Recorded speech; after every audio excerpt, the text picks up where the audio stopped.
Well, first of all, if I can direct my first question to Dr. Templeman, what piqued your interest about the mangosteen? Well, actually, I became interested in the mangosteen through Dr. Morton. I've known him for many years, and Dr. Morton wanted, I believe, to get the impression of a practicing physician with regard to certain articles that he was researching. Now, these were articles from journals of pharmacy, journals of medicine from around the world.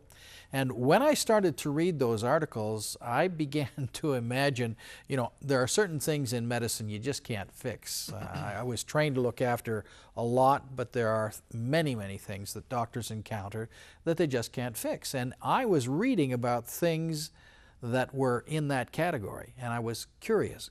Could I use some of this natural medicine to possibly help my own patients? And that's how I got interested.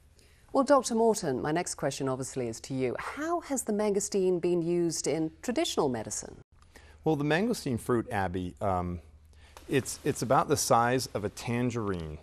And it has this outside thick pericarp or rind that usually purple in color, and it usually tastes very bitter. It's awful. It's horrible, as a matter of fact. It doesn't taste very tasty at all. But the way it gets become the queen of fruits is the pulp, is the juicy fruit on the inside. Now, traditionally, the way people in Southeast Asia use this is that during regular day, they'd open up the mangosteen fruit, throw out the pericarp, and eat the pulp.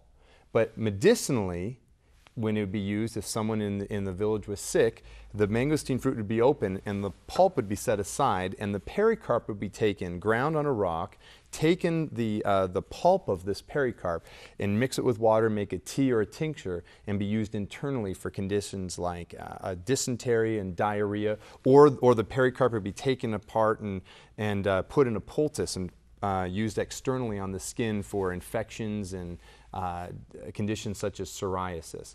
And that's been used in that way for centuries until even today. So it's really in the rind. Correct.